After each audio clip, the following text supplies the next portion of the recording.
shut up, you listen to my monkey mouth. There's a companion when you got pun on the canoa route.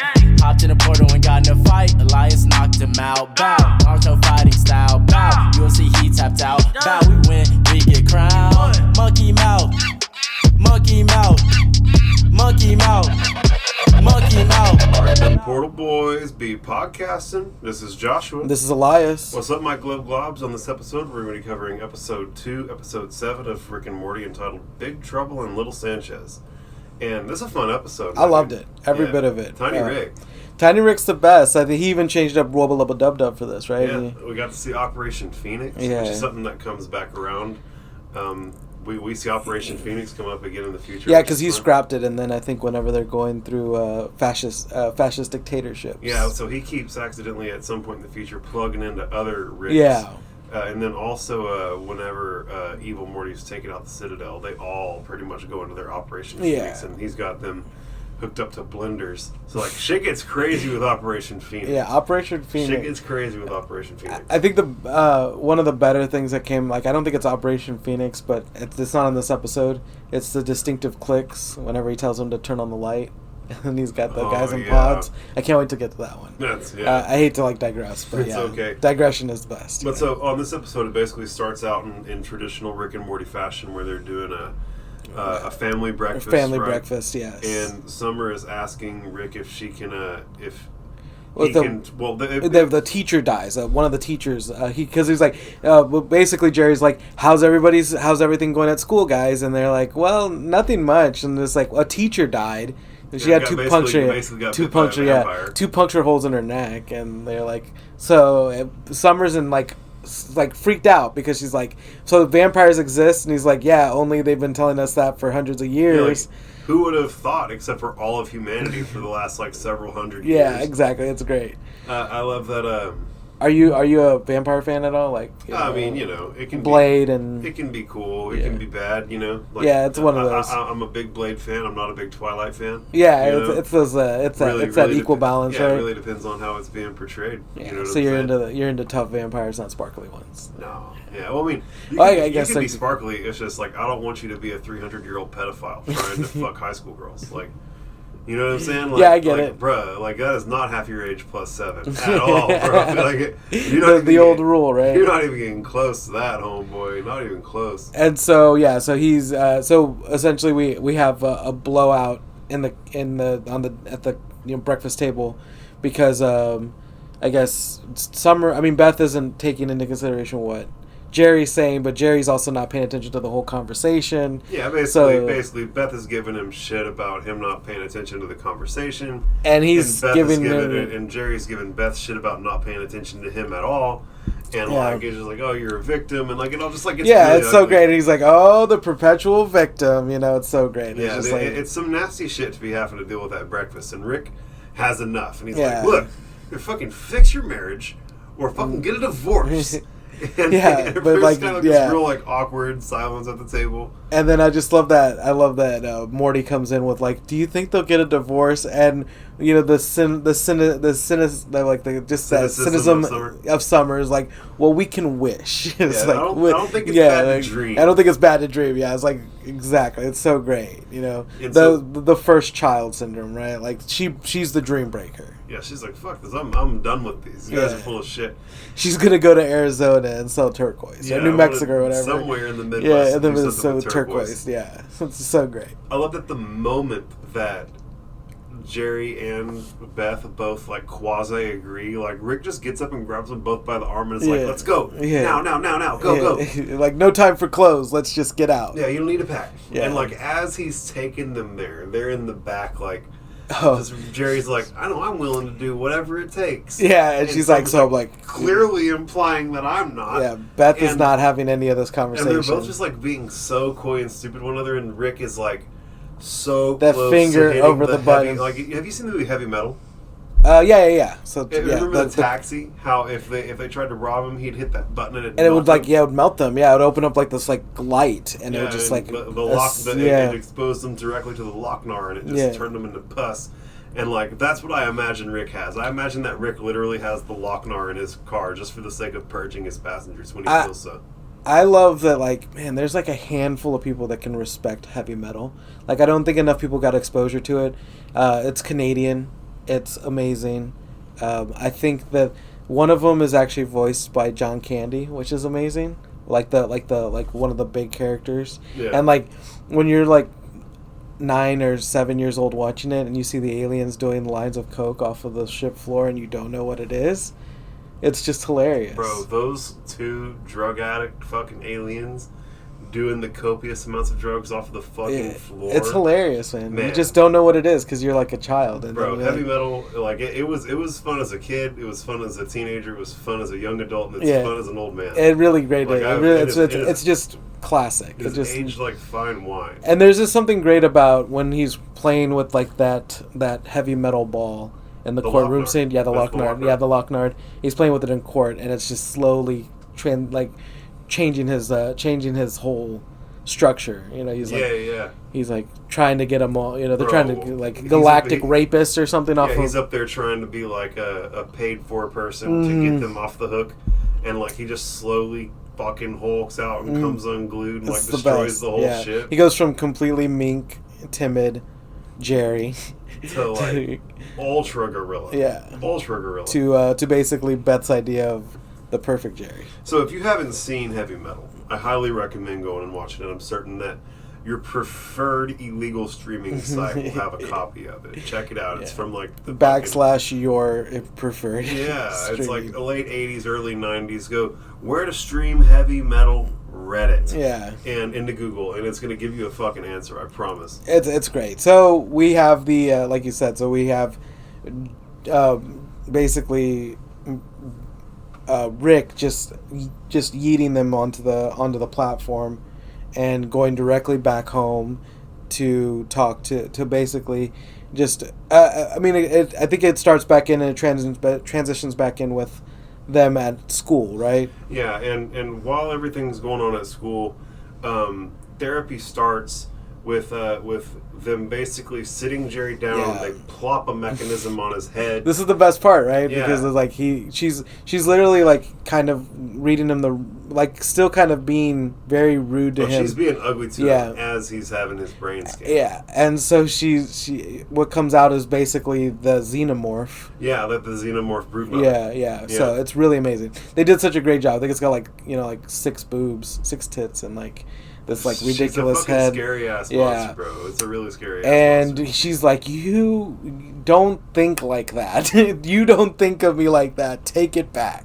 He's like, I can't. It's getting out of my brain. How do I say, can you take it back? Can we scan me again? And then her response to that is like, good luck getting anything out of me because he's dead to me. Yeah, and she fucking is like intentionally thinking this ugly shit about him that she can as they scan him. And what comes out is like a pustule worm making the most ridiculous always its response to any trouble is to throw its ass in the air. It was no, we're not doing that. Like, who's doing that? Who does that? Who does that? Yeah, literally showing the underside softness of its belly to Jerry itself. It's literally timid. It's intimidated by itself. Yeah, it's like the real Jerry is way too much for it. Yeah, and I love that Jerry is like, do you guys see what I mean? And he's like, I think we see what you both mean. Yeah, I believe we all see what you both mean. Yeah, and Jerry's just like sad, and Beth is just like. Well, he kind of like self-owned himself at the very beginning of entering the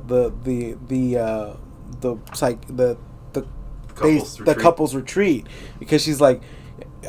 He's like, don't talk down to my dad, and he's like, he's the only reason our kids are half as smart. And she's like, that means you said you're part. Oh, and just like he just figures out she called him basically an idiot. Yeah, you're 100% stupid. That's why our kids are only 50% smart. And he like pieces it together. Yeah, he pieces it together as the words are just falling out of his mouth. Yeah, he like, I got you. Oh, never mind. Oh, never mind. That's sad.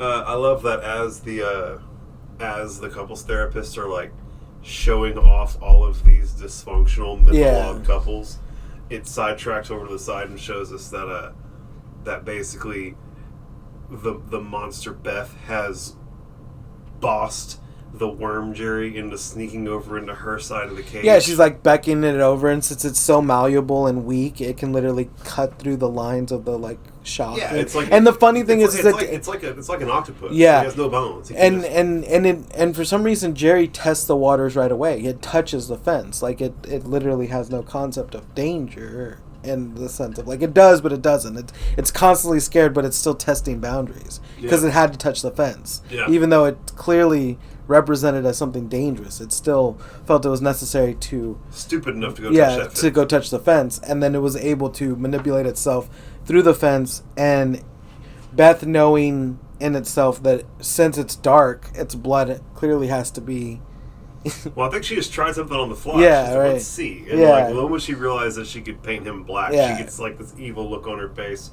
And the counselor like takes them from cage to cage, and they get to the Smith's cage. Yeah, and they can't. And each one is kind of systematically destroying one of the two groups, right? So like one of individuals. So like one of them rips the eyes out, the other one is fighting ripping its tongue out. Yeah, they're fighting like to the death. Like, these two don't get along. These are the only group that have had any semblance of like working together. Yeah, at all. and that's what scares them when it literally releases. Whenever Xenomorph Beth releases out, it's like he screams, "They're codependent!" You know, it's like the fear is the codependency of like. I thought it was funny how it reminded me of like the scene in the most recent Jurassic Park film, where the like Tyrannoraptor was fucking the nacho cheese supremedon was fucking in its frog skin and it was like hiding from everybody, and they're like, where's it at?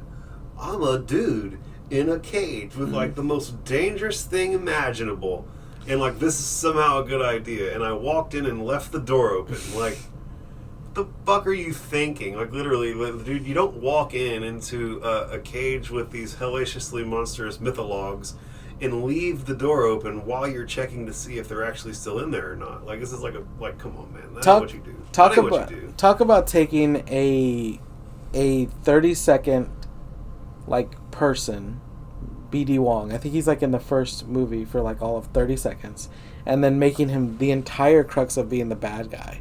So wild. Yeah. So wild. Like, he's a throwaway character on the first Jurassic Park, and then ends up coming back as like one of the main, I don't know if I would call him a villain, but money interest capitalist, right? He winds up being a protagonist. Yeah. He winds up being like and it's just wild. The instigator of what's which is funny. I mean, it's not funny, it's just so strange that like, you know. That's Steven Spielberg writing for you. Finding a way to milk the money out of that franchise. Yeah, man. We're gonna find the way to milk this franchise.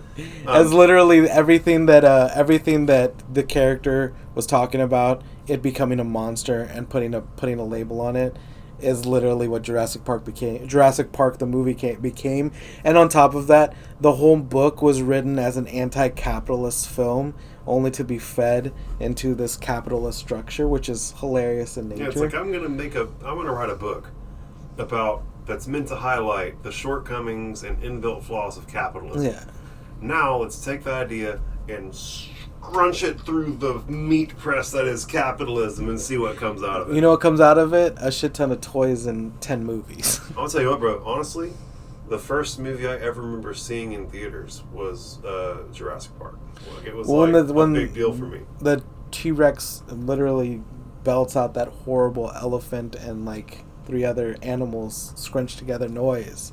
I think it turns you on as a human being. Well, I'll tell you right now, just that the real life special effects of OG Jurassic Park shit on the special effects that you're going to get in the like there's one that's coming out that I'm going to go watch for my birthday. It's like it comes out right around my birthday. Yeah. I'm going to go watch it for my birthday, and I know for a fact that the level of like believability of the dinosaurs that I'm going to see on the screen in 2022 is not going to be the same level of believability that I got in '94. I mean, isn't that it's funny that it's moving so far away. I mean, we literally had xenomorphs being puppeted by, you know, guys who were like, I think the person was like 6'9", you know, and all these great things that come out of like literally being held back by, or being hindered by, and coming out of that great art and great fantastic art when it comes to makeup, when it comes to special effects, all these great things are just kind of like thrown away by the wayside. Which, don't get me wrong, CGI is of course an art in itself, but there is that, what is it, the uncanny valley. Things aren't gonna. Yeah, I feel like they're definitely missing something without. Yeah, there's just robots. A spirit lost in it, right? Like them big robots were like, oh my god, believable. Yeah, like, I mean, Jaws in itself was such a great movie, and yeah. it was. I mean, they would make fun of it. I think they called it like a diva, on set. Like the shark was a diva because it worked when it wanted to, and it was mechanical, and it did what it basically was the hardest thing to. It was shown in like maybe all of 8 frames and was like the most difficult thing to work with. I'll tell you right now, that shark is so much scarier than the sharks from Deep Blue Sea. Oh yeah, definitely. Like those big computer sharks, that was like, these are fake. You know what I'm saying? Like, you see that big shark in Jaws, like, that's real. Yeah, when it pops out, he's throwing the chum. I mean, it's a fear, Or you see Beth Xenomorph. I mean, there's a reason why they conjured that as the fear of what Jerry sees. A mother, for one, she is a mother. She creates, but her point of creation is basically to pop out of the stomach of its host. To basically destroy the host in the most horrible way to create more xenomorphs. It's amazing. Yeah, I mean, Jerry definitely knew what he was doing. It's definitely not a polite interpretation of your spouse. Yeah, but then a worm. If you're thinking of your spouse as a xenomorph brood mother, you're doing wrong. And I mean, and literally thinking of him as a ass, a presenting ass showing worm. It's just hilarious. Yeah. Oh, it's bad all around. Yeah. And so at this point, the mythologs go on a tirade, right? Yeah, they're just smashing through walls. They're killing the security staff. Just cutting through them like zero. Like, even little worm Jerry, like a boa constrictor wraps around somebody, like squeezes them until their head pops. Yeah. Like, even worm Jerry is like a killer. Yeah. Like, don't make any mistake. But well, the funny thing is, I guess even as like, I guess, timid and backbone he is, Beth does know that he will survive. Well, and at the end of the day, they're making fucking monsters. Like, the whole point of this thing is to make a monster bastardized version. So that's the closest thing to a monster bastardized version of Jerry up with this, like, a killer worm. Yeah. But so as they're running along with the counselor, right? Yeah. The counselor's like, you guys have the worst marriage in the history of ever. Yeah.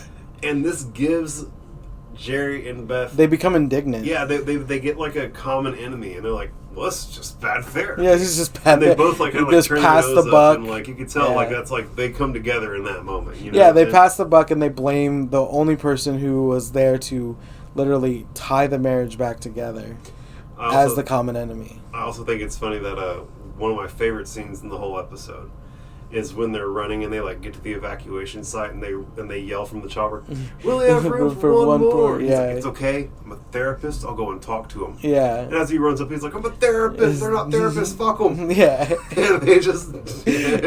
Which, I mean, in any case, I think there was another episode where Jerry, I think it's either Beth or someone, has the opportunity to escape and they legit abandon them because they're horrible people. I think for some reason that's coming to mind. I don't know particularly. Do you think of the party whenever they wouldn't go party with Summer? Yeah, maybe that's what it is. Because, like, Summer, you're a bitch. It's just like we're just not gonna party with you.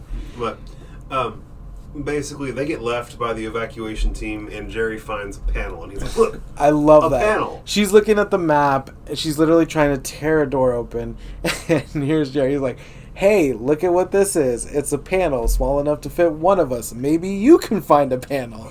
It's like, not even like, come in here and hang out. Like, it's like, we could survive maybe a few hours or a few days. And I love how she literally breaks down as just like, me as an individual is far more capable than us as a team. So yes, stay in your cubby and let me take care of things. And then that's when he comes to terms with like Worm Jerry showing his ass and his soft underside, and him like, this is the way. Yeah, well, in that moment, right? Like, as Beth is like, I'm gonna go take care of shit. Literally, Xenomorph Beth and Worm Jerry burst out from underneath the fucking floor. Yeah. And Beth tries to be like, I'm gonna tell you something. Yeah. And like Mytholog, Beth just literally like grabs her up, and she Karens the situation and gets like basically taken out. Yeah. Or, like pulled them. Well, she's like, I want to talk to you, and like this is a monster. Rather than it grabs her and it's no problem. Yeah, and then it has no It has no reason or understanding. It doesn't have to listen to her. No, it's a big bad bitch. Yeah, and the worm Jerry chases off Jerry, and they go around the corner, and Jerry gets cornered, and he goes to fight back against Worm Jerry, and he realizes in this moment how worthless Beth thinks of him as, and how completely spineless this mythologue is, and realizes that he can. He literally just raises the fist. Yeah, he doesn't even hit like, it. Dominate it with nothing but the threat of violence, Yeah. and then like effectively now has this Worm Jerry on his side, and they come back to like this scene, which isn't too far from what Jerry really is, right? We were joking about it. All Jerry has to do is pour water. He makes himself available to whoever needs him in that moment. Yeah, he survives on the fact of being needed, not wanted. Well, he's just gonna slipperily find his way in however he can. Like he's gonna survive, even if that means pouring. If it's anywhere from pouring water to murdering mantis people with shotguns, right? Yeah. Anywhere in between here and there, Jerry's gonna find the path of least resistance for him. He just better believe it's gonna be the path of least resistance. Yeah, exactly. And so Jerry and Worm Jerry come up on the scene, and Evil Beth has strapped Beth into the machine, and they're getting her to like make waves upon waves upon waves of Worm Jerrys, so that she can dominate the universe. And like the Evil Beth even like gives Beth like a talking to, like, Jerry's subservience is lost on you. Yeah, you I'm don't gonna fucking make an army of these guys and dominate the whole galaxy. The best one of that is like when she literally calls her, like she says, you're dumb. Like if Jerry made you, you're dumber than he gives you credit for or whatever. So basically, even in his ideal Beth, still doesn't match up to her idea of herself. Yeah. She which in turn is, well, we won't cut to the very end. Now let's get there, right? So Jerry shows up to save the day, and he has like an assault rifle. Yeah, he just like, where did he get this fucking assault rifle at? Yeah, he just like picks up an assault rifle and along the way somehow, and then just starts gunning down worms. And this makes the Jerrys that are being popped out by the machine way more badass. Yeah, like they're like muscled up and cool. And then he's like, he like gets the gun and he's like, I'm here to save you, Beth. And then there's pictures of Jerry with Jerry's face on it. They're like, I'm Jerry. And they're like shaking each other's hands, like networking. Yeah, and he's like, okay, I get it. Like, let's go back to the like you seeing me as a badass. Well, so at any rate, Jerry gets over to Beth, right? And him and the muscle Jerry's try and bend her out of the big steel beam. And he's like, Jerry, you can't bend steel. And then he's like, well, think of a Jerry who can. Or think of some, like... Think of a version of me who can. Yeah. It's like, I can't do that when I'm actively watching you fail to do it. And something snaps for Jerry, and Jerry puts the hat on one of the muscles. Because he immediately comes to Beth's defense. Like, don't talk to her like that. Yeah. Yeah, he's like, watch your tone. Yeah. You're talking to a Beth. Yeah, you don't talk to Beth like that in front of me. Yeah. And so immediately, like you said, with all together, he gets this aha moment of throwing the helmet on one of the muscle Jerrys, and it like makes this like multi-armed Hindu god version of Beth. Have you heard the thing of like, if your boyfriend calls you a goddess, then punch him in the face? Because the biblical definition of a goddess, of an angel. If your boyfriend calls you an angel, hit him in the face, because the biblical definition of an angel is a creature with hundreds of eyes and unimaginable fear that comes across you, because it's like it's something that is unimaginable by humans. It literally has eyes and says, "Fear me not," So it's this like funny thing of like, when he thinks of a goddess, it's literally like three faces of Beth, and it's like what an interpretation of an actual goddess would be, Yeah. And I love that God Beth is like, this interpretation displeases me. And immediately just like zaps her with one finger. And it's like a lotus flower, isn't it? It's like a beautiful like lotus flower. I mean, it's some like Hindu herpy-derpy shit. Yeah. You can tell it's some hippie shit they make this bitch do. But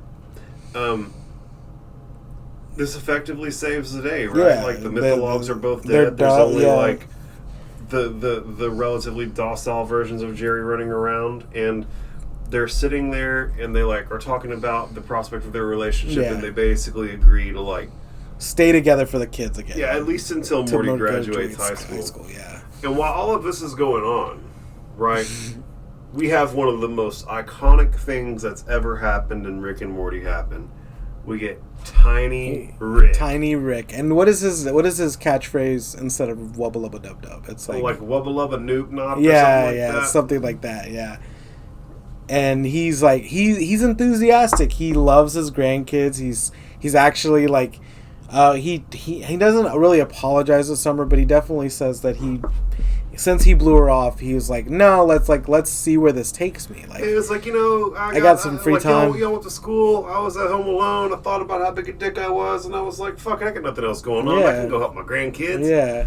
And so he has effectively uploaded his consciousness into a teenage version of himself, who still has gray hair, by the way. Yeah. And so everybody who wants to go that Morty is young Rick, we know what a teenage Rick looks like. Yeah, wait, is it his interpretation of what a teenage Rick looks like, or is that what he actually looks like? Rick grew these from cells. Yeah. Right? That's true, right? That's like there was an embryonic version of him. Yeah. There was like a prepubescent one. There was a teenage one. There was a midlife and he one. Stops and an old it, one. Yeah. And right. And so like these are like what Rick looks like at different stages in his life. And so I don't think that Morty's Rick anymore, especially like with that going on like that. Like we've seen what a teenage Rick looks like.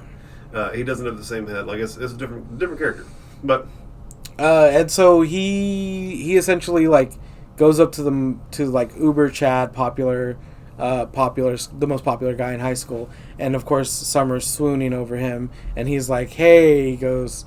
He's like introduces himself, and he's like, "Hey, don't hassle me. I'm the new guy." And then he's like, "Hey, man, I like I like how upfront you are, and your lab coat's pretty cool." And he's like acknowledges Summer on the way out. Yeah, and he's like, "Hey, Summer," and she's like, "Oh my God, he knows my name." She's like totally like, Tiger beat. The point is over that him. Rick is immediately super fucking popular. Yeah, he just like he hits the ground running. Yeah. And so they wind up ridding the school of vampires. It's pretty. I love how they do it so quick, and it doesn't even show it. It's just a gloss over. There's just like a duffel bag full of bloody spikes. And he's like, I can't believe it was Coach Feratu. Yeah, it's hilarious. Come on. So, what's the story behind Feratu? So Nosferatu would be like the antithesis. I think it's like the base. The starting of that was Nosferatu, and I think it was in a movie. Was like one of the most. Like one of the OG vampires? Yeah, it was like one of the most important silent era movies, I think, was Nosferatu. Okay. And it's like, basically Dracula, before Dracula, Nosferatu, the head vampire, Neat. Yeah. And so Tiny Rick decides to stay tiny for a while so that he can party with the kids, right? Like these little things start coming up, right? Yeah, like right as he's about to upload himself back into the old man body, right, Summer gets a text message from the Uber chat and is like, let's throw a party. And basically, for some reason, Rick needs to be around in order for them to throw a party. Oh, because the popular kid asked for him to be there. Yeah, and she's like, and she kind of gets her feelings hurt because she can tell that she wants, I think she because she loves her grandpa. She's thinking with her pussy at this point, in quite the same way as Morty winds up thinking with his dick. And so he stays a kid. Yeah, he stays a kid, and he's taking the piss out of the old man. He's like, who could have fun with this old bag of bones? And he's and he's totally shitting all over old Rick, and he's telling him like, who could have fun when he's around? And he's like, well, Summer's like, how does this work? And he explains like the liquid, and then he's like, it keeps tissue alive, but there wasn't much to keep alive to begin with. So he's totally shitting on his old self. Absolutely having a ball being a teenager. And so they throw the party. Summer's getting to hang out with the popular kids. Morty and Jessica are hitting it off. Yeah, it really is. I mean, it all seems to be moving. Everything's working out for the kids. Yeah, right. But things isn't working out for Rick, and Rick is dying. Yeah, Rick literally plays a song. And he's just begging for help. And I love that teenage Rick is everything that probably adult Rick would hate. He literally is the guitar guy. That is the worst guy you can be. Well, I think that he was literally just like, he's trying to help. He was just finding a way to get, like, I'm dying in the garage. Yeah. Like, somebody please fucking help me. Let me out. Yeah, let me out. Let me out. Yeah, he used to. And then God dang it. Goldenfold winds up giving the next day in school. Yeah. Goldenfold gives the entire Everybody class the day off because Morty's party was so dope. And he's like, yeah, we should have if we're spending time with little Rick, or what is it? Tiny Rick. Then at this point we should have as much time with him as possible. Let's all go outside. And who does he call out? And he goes, "You better put some sunscreen on, girl." He just like calls some random name in the group of students, and he's like, go get sun, go listen to music, and you better put sunblock on, girl. It's like hilarious. I love that. So Summer asks Rick to change back, but Rick and Morty both push back. Yeah, because the dance is that. Yeah, night. Now there's a dance. Yeah, now there's a dance the following night. And it's just like another thing. Yeah, right? this is one more thing. And Summer and Rick and Morty have devised a plan to kind of get him closer with Jessica, so and she's kind of over it by now. She knows that he's hurting, and she's like, but of course now Morty's thinking solely with his dick. Summer definitely is starting to she's already like had her moment with Chad, like her party opportunity came and went, so now she's like post nut clarity, like let's think about this, and she's seeing clearly that Rick is like calling in for pain, help. And she sees the art, right, and Rick's like, help me, Rick, help me, Summer, and Morty isn't a call for help. It's the name of the title. It's the title theme of the art. It's the title of the art, and it's just so great. An emo streak. It's part of what makes me so cool. And he's like, I'd really hate for the new guy in your life to find out you're a total crazy bitch. And he's like, he goes, most people don't like that. Yeah, he's immediately holding her hostage, right? Yeah, and so. I love that Morty tells her to get all her shit and put it in a backpack. Get your that's shit like together. that's like one of the lines GIF or a GIF. I'm sorry, that lives like basically on Facebook and any kind of like. It lives rent free in my brain. Yeah, it just get all your shit, get it all together, put it in a little pile, put it in a backpack. Take it on down to the shit store and sell it if you need to. Just get your shit together. He like walks off and like pokes his head back. He's like, "Get your shit together." Like really drives it home. It's the best. Yeah, that's like one of the best lines ever on this episode. I don't want to cut back, but there's so many great little cut lines, like little cut downs. I think that happen throughout this. It's another one of those great episodes that really every jab feels a little bit harder when it comes from these sharp tongues, and it's really great writing, Yeah. Oh yeah. No, I mean I can fawn over the quality of writing every episode. I mean, it's one of those things where I literally feel like they give this dude, like the guy who's writing it, Roiland, like a set of criteria, and just like whatever ignorance falls out of his mouth, they just have to be committed to rolling with that. Yeah, it's just like they capture the spontaneity of it really well. The alphabet falls out of his mouth, and it's just their job to kind of it feels like a spontaneous response at times. Like whenever these characters interact with one another, you can almost feel the laughter in the background of like what the line was, and like they had to cut the laughter out because it's just like you can feel it in the tone of their voice. When you've worked a lot of jobs, you've told me that, so like. Way more jobs than I care to count. So I'm sure you've heard this a number of times. They can hear you smile. They can. It's the truth. Yeah. Yeah. If you're talking with a smile on, they can hear that shit. It's true. So it's like you can hear the creativity and laughter. Yeah.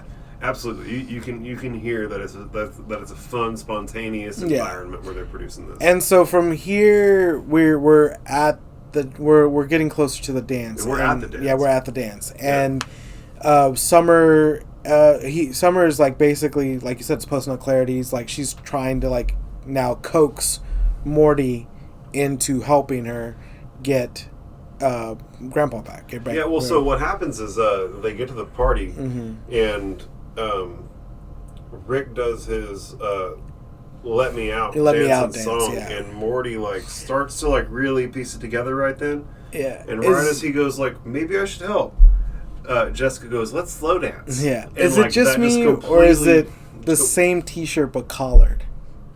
I don't know. I don't remember well enough. I think for some reason I'm seeing it as this yellow, his like shitty yellow T-shirt, but just collared, and I don't know why that made me laugh. I think it's just like this thing that I dripless. He's slagged with it. Yeah, it was like Summer throughout wearing the blue blouse because he said it was good on. It looked good on her. So throughout the entire duration of the story arc, she will not take off the blue blouse. You know, because she's trying to please old boy. Yeah. And so, like I said, Morty's like starting to figure it out, but Jessica detracts him from being able to help. And Principal Vagina grabs Rick and like pulls him to the side and explains that he basically has to expel him because they received a tip and they found like the murder weapons of Coach Feratu in Rick's locker. And he's like, now, because he's a vampire, the school board's real embarrassed about it. They don't want to go public, but we can't have you killing teachers, so we're gonna have to expel you. And I love the fact that like he basically tells him, he's like, it's not my idea. I don't even mind that you're like a 60-year-old man in a kid's body. Like, we're all cool with you, but like we just can't have you willy-nilly killing teachers. Yeah, I love how like it's completely oriented the wrong way. I think that their like priorities are so backwards. And you called it out on there because like at the party with like zero fucks given, Morty's like, oh, well, no, my grandpa just, like, created a person, like, put his consciousness in it. It's, like, that, and, like just spilled the beans immediately. Yeah, it was just so, like, straightforward about that. Like, it was, like, cut and dry. This is exactly what happened. And I love that Jessica was like, oh. Yeah, that's cool. Yeah, Jessica always rolled the punches. Yeah, man. she's I one hate that she got locked in a crystal and got turned into a time god in the later season. She literally saw the creation and destruction of an entire civilization. That's a hard deal to go through, man. It's a hard deal to go through. Let me tell you. She was stuck in a crystal, and all you had to do was just take a little bit of powder to find God. Yeah, it feels like an infinity, though. Let me tell you, bro. Like, you can spend a lot longer than 12 hours in the span of 12 hours. We were talking about Duncan Trussell off air. But did you hear when... Yeah, I'm about to start advertising with that, guys. It's going to be great. So did you hear Ari Shaffir living an entire lifetime? Like, he lived an entire life. Yeah, I think it was his little... Salvia trip. I think they had that little production called Tales from the Trip. Yeah, and it was Salvia. He was on Salvia, and I've never done Salvia. I don't recommend Salvia. I have a cousin that was very... They had an addictive personality, and so Salvia was just one of those many avenues to fulfill that addictive personality. And he pissed himself, like he like pissed his pants and was like convulsing on the thing, and then like comes out of it, you know. And he's like, "Yeah, it's a trip." Holy shit! Yeah, I don't need to be pissing on myself. No, I'm good. Yeah, not like. Don't need to be pissing on myself. And Salvia is a Texas native plant. Like, it grows wildly. Like, Salvia is one of those. Like, you can literally go out today and you can go to like Big Red Top. Nursery and get a salvia plant. Yeah. I'm not recommending you do it. I'm just saying they regulate marijuana to the nth degree. You can also grow poppy plants. Yeah, and that's the duration of Yeah, you can literally go out in the morning and like have 20 poppy plants and just like skewer them and get the goo and have like the most potent fucking opium sauce ever. Like you have to. They'll fucking kill you. There's an entire festival in Georgetown derived from from and poppy. So I don't want to fucking hear it, but. Basically, man. This is going to SUIL. We're going to talk about drugs. Not kidding. But so Rick comes back into the party. Yeah. Into the dance. And he's throws juice on Summer. Is like, Summer's a psycho bitch. You got me expelled. And everyone's like, God damn, talk about self-destructive going after her against Tiny Rick. Yeah, like Sheesh. she that was Jessica. Jessica's like, wow, this bitch is self-destructive. Like, what's she thinking? And so Rick leaves, and the first thing he goes to do after leaving the dance is he goes to kill himself. Yeah, he goes to He's like I'm murk. done with this old body. Yeah. Like, I'm going to be young forever. And he gets ambushed by Morty and Summer in the garage, and Morty winds up... He's like, I'm going to do it... Yeah, go ahead. I'm going to do what old Rick would do if he was here. He'd kick your ass. And he winds up putting him in a headlock, and Summer puts headphones in him to make him listen to Elliott Smith. And I don't know who the fuck Elliott Smith is. If I'm not mistaken, it's either two things. It's either The Smiths, which is like... It's so funny, because like... There's a whole thing about the Smiths that's like Chicanos love the Smiths. Now I might be wrong because the Smiths may be a completely different song, or it's Elliott Smith, the person that they're talking about, who killed himself at a very young age, and I don't know if you've ever seen the Royal Tenenbaums. It's an iconic movie, and there's a scene where I think it's Owen Wilson's brother. I can't think of the other Wilson's brother. Cuts his wrist. Luke Wilson kills himself, and the song playing is "Needle in the Hay." And if you ever listen to that song, it will literally, like, you will manifest tears you didn't even know were there. Well, I mean, even while he's got the headphones on, yeah. How could someone so talented die so young? Yeah. So it's I think it's that guy. Well, I mean, they said it was Elliott Smith. Yeah, that's what I'm saying. I don't know if Elliott Smith is in the band The Smiths, or if I just don't know if it's even real. Like, you know, the Rimper Grumble joke. Yeah, exactly. They make a joke. I'm like, is that even a real thing? But like, if am I just laughing because I'm an idiot right now? Yeah, I'm not too sure, but I'm having this like gut feeling that it's the guy who sings "Needle in the Hay," and like I said, this song is legit emo to the nth degree, you know? Eek. Yeah. But so, to make a long story short, Tiny Rick winds up plugging back into Old Man Rick. He's like, get this song out, get this thing away from me, and put the blue thing on the temple and the purple cup on the middle of that. And he's, you know what, just put it on my head. I don't even care. It's like, put the left on my left temple, put the blue on my left temple and the right on why does nobody like me? She's like, focus! Like, just fucking put the things on my head. And the moment... It's just so teenagery. Yeah, I'm so sad. The moment that Rick gets back, he shits on Morty for selling him out for some pussy. He's like, way to like just tell me out for some. What is he says something. Trim, yeah. Oh, it's so funny. And then Rick proceeds to kill all of his. Yeah, he presses a button and they like literally go down and literally axe murders all of the bodies. One more hit for the road, and just one more stick in the axe. And then he realizes that Beth and Jerry have been blowing him up, and he goes to pick them up. And covered in blood. Yeah, and he shows up. He's still naked. He shows up to pick him up. He's still naked. I think he like kind of like side hugs Summer, or like he's a little too like in her bubble, and she's like pants. Yeah, you know. And so Rick picks him up. He's still naked, and like Jerry goes, "Well, it seems like our stories were connected by a particular theme." And Rick's like, "Yeah, it's probably." Something that you perceived as a theme because you don't have the understanding. It's probably just a cosmetic. Yeah. It's probably just a cosmetic appearance that your brain thought was a thematic one. Yeah. And like regular Rick back to shitting on everything, ruin everything. And he's like, "Can we please leave? I've been in a child, and he's like, I've been in a child for too long, and I can feel my bones." Yeah, I've been in a child all day, and I can feel my bones rubbing together. Which, in how many circumstances can you hear someone say, "I've been a child all day," and it not be straight up pedophilia? And it's just like glossed over completely, and it's like, but that's just he's been a pickle. So that's just the craziness that goes on in this verse. Yeah. Well, and one thing that we didn't talk about is that the name of the cereal. They're eating the cereal. Strawberry Schmiggles? Yes, they're eating Strawberry Schmiggles. So they didn't have... That wasn't the scene. That happened on... where they pulled the food out of his entrails. That happened on one of the interdimensional cable episodes. But they did, in fact, have Strawberry Schmiggles at the table. Yeah. But they also keep eye holes at the table. And, like, in the pantry. Like, Rick has all the cool fucking... Yeah, he has, like, the best... All the cool interdimensional foods in the house. Which, now that... It's kind of sucky because it just goes to show that he could have been giving them the best ice cream ever.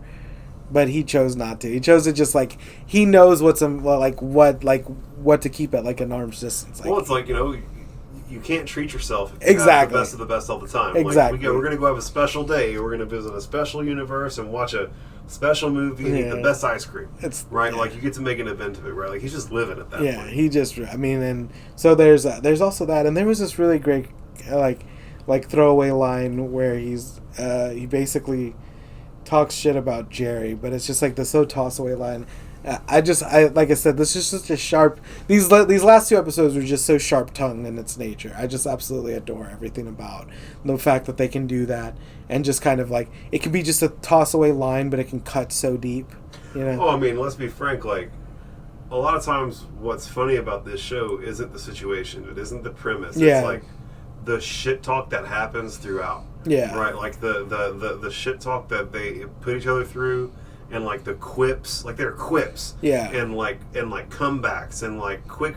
What I love about Summer so much is that she can be so violent and so angry, but in the same term, she's still very smart and capable to keep up with the banter, and even throw her own banter in it that cuts to the core of Rick and Morty. That cuts to the core of them, like literally isolate and run back what Summer said. Oh, then you two are gonna jerk each other off. And he's like, That's fucking gross. You know, just like it still manages to get a rise out of both of them. They know where to go with each other to get that rise. Yeah, she's actually funny. She's everything that Meg from Family Guy ever wanted to be. Yeah, exactly. Actually fun, actually provides utility, but it's still also the whip and stick. Yeah, the lowest on the totem. Yeah, she's literally like Morty's mind blowers, and he's like, "Oh, this is a protocol, whatever." And I love that they rely on Summer, man. Yeah, and like Summer's the one who had to hit the buttons to get the thing to launch off to help him out during Purge World. But she's the one she who doesn't got come sent to free. the Marianas Trench to help with Mr. Nimbus. Yeah, like she's always like she's the one who's there to save the day after Rick fucking evaporates his memories on his own. Like if it's not for Summer, he's a fucking husk. And she doesn't come free because she's like, you don't pay me enough for this, so she doesn't come free. Like that girl knows her worth. Like, and she's about it. That's really all you can say. She's definitely her mother's daughter. You know. Well, I feel good about this episode. I feel like I love this episode. A bunch of bullshit, guys. It's been a ton of fun. My glib globs. Appreciate y'all all for tuning in. Keep up with us, man. We're gonna keep producing more of this shit. We're at a good 45 minutes. God, that one felt so good. I almost feel like it was perfect timed, man. Thank y'all very much. This I'm Elias. This is Joshua. All right, the Portable Boys be podcasting. Monkey mouth, monkey mouth, monkey mouth, monkey mouth.